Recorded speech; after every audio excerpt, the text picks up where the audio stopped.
গানের মাঝখানে উত্তমবাবু সন্ধ্যা দেবীকে বলছেন, ম্যাডাম রিপিট করুন, রিপিট করুন। সন্ধ্যা মুখোপাধ্যায় ঠিক বুঝতেই পারছেন না কি ঘটতে চলেছে।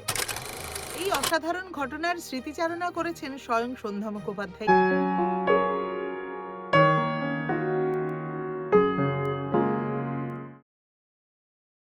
আজ যে ছোট্ট ঘটনাটির কথা বলবো, সেই ঘটনাটি ঘটেছিল সপ্তপদী সিনেমাটি রিলিজ করার পরে। সপ্তপদী রিলিজ করেছিল 1961 সালের 20শে অক্টোবর। আর এই ঘটনা ঘটেছিল সিনেমাটি রিলিজ করার পরের কোনো একটি পয়লা বৈশাখে। খুব সম্ভবত ইংরেজির 1962 সালে এই ঘটনা ঘটেছিল। সেই সময় মন্টু বসুর তত্ত্বাবধানে বসুশ্রী সিনেমা হলে প্রতি বছর পয়লা বৈশাখে এক বর্ণাঢ্য সাংস্কৃতিক অনুষ্ঠান আয়োজিত হতো। বাংলার তৎকালীন সঙ্গীত ও বিনোদন জগতের প্রায় সমস্ত বিশিষ্ট শিল্পীরাই সেই অনুষ্ঠানে অংশ নিতেন। যেবারের কথা বলছি, সেবারও অনুষ্ঠান চলছে দারুণভাবে। হল যথারীতি লোকে লোকারণ্য। সেই সময় বসুশ্রীতে আলাদা করে কোনো গ্রিন রুম ছিল না।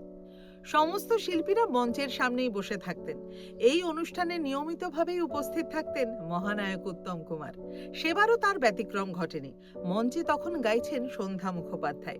নির্ধারিত সময়ে নিজের গাওয়া শেষ করে যখন সন্ধ্যাদেবী মঞ্চ থেকে নামতে যাবেন, তখন মন্টু বসু স্টেজের পাশ থেকে ইশারা করে তাকে নামতে বারণ করলেন। দেখা গেল মন্টু বসু, মেগাফোন কোম্পানির অন্যতম কর্তা ব্যক্তি বারিন্ধর এবং আরও দু একজন মিলে উত্তম কুমারকে কি যেন বোঝাচ্ছেন। মহানায়কও একইভাবে তাদেরকে কি যেন বোঝানোর চেষ্টা করছেন। সন্ধ্যা মুখোপাধ্যায় ঠিক বুঝতেই পারছেন না কি ঘটতে চলেছে। এর মধ্যেই দেখা গেল মন্টু বসু এবং বারিন্ধর প্রায় ঠেলেই উত্তম কুমারকে স্টেজে তুলে দিলেন। স্বপ্নের নায়ককে স্টেজে উঠতে দেখে দর্শকরা তুমুল হাততালি দেয়। আর তারপর ঘটল সেই অভাবনীয় ঘটনা। ডুয়েট গান গাইলেন সন্ধ্যা মুখোপাধ্যায় এবং মহানায়ক উত্তম কুমার। হারমোনিয়াম বাজাচ্ছেন স্বয়ং সন্ধ্যা দেবী। তবলায় রয়েছেন এক ও অদ্বিতীয় রাধাকান্ত নন্দী। হাততালিতে হল ফেটে পড়ছে। সন্ধ্যা মুখোপাধ্যায়ের গানের খাতা দেখে গান গাইছেন স্বয়ং মহানায়ক। দর্শকদের উৎসাহ উদ্দীপনা দেখে তখন তারা দুজনেই রীতিমতো চার্জ। গানের মাঝখানে উত্তমবাবু সন্ধ্যা দেবীকে বলছেন, ম্যাডাম রিপিট করুন, রিপিট করুন। গানের বিশেষ অংশ রিপিট হতেই আবার তুমুল হাততালি। এই অসাধারণ ঘটনার স্মৃতিচারণা করেছেন স্বয়ং সন্ধ্যা মুখোপাধ্যায়।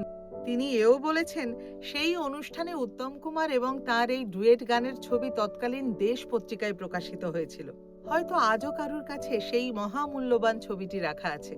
সেদিন ওই অনুষ্ঠানে উপস্থিত থেকে যারা গান শুনেছিলেন, তারা এক অনন্য অভিজ্ঞতা সঞ্চয় করতে পেরেছিলেন। কি ছিল সেই গান, সে কথা আর বলার অপেক্ষা রাখে না। সেই গানের আবেদন চিরকালীন। আমি সেই গানের দু লাইন গাই। আপনারা যারা ওপারে রয়েছেন, তারাও আজ আমার সঙ্গে একটু গলা মিলিয়ে গেয়ে উঠুন। এই পথে যদি না শেষ হয়, তবে কেমন হতো তুমি বলো তো? যদি পৃথিবীটা স্বপ্নের দেশ হয়, তবে কেমন হতো তুমি বলো তো? তুমি বলো, এই পথ যদি না শেষ হয়, তবে কেমন হতো তুমি বলো তো? আজকের ভিডিও তাহলে এখানেই শেষ করছি। দেখা হবে পরের পর্বে নতুন কোনো কাহিনী নিয়ে। সকলে খুব ভালো থাকবেন।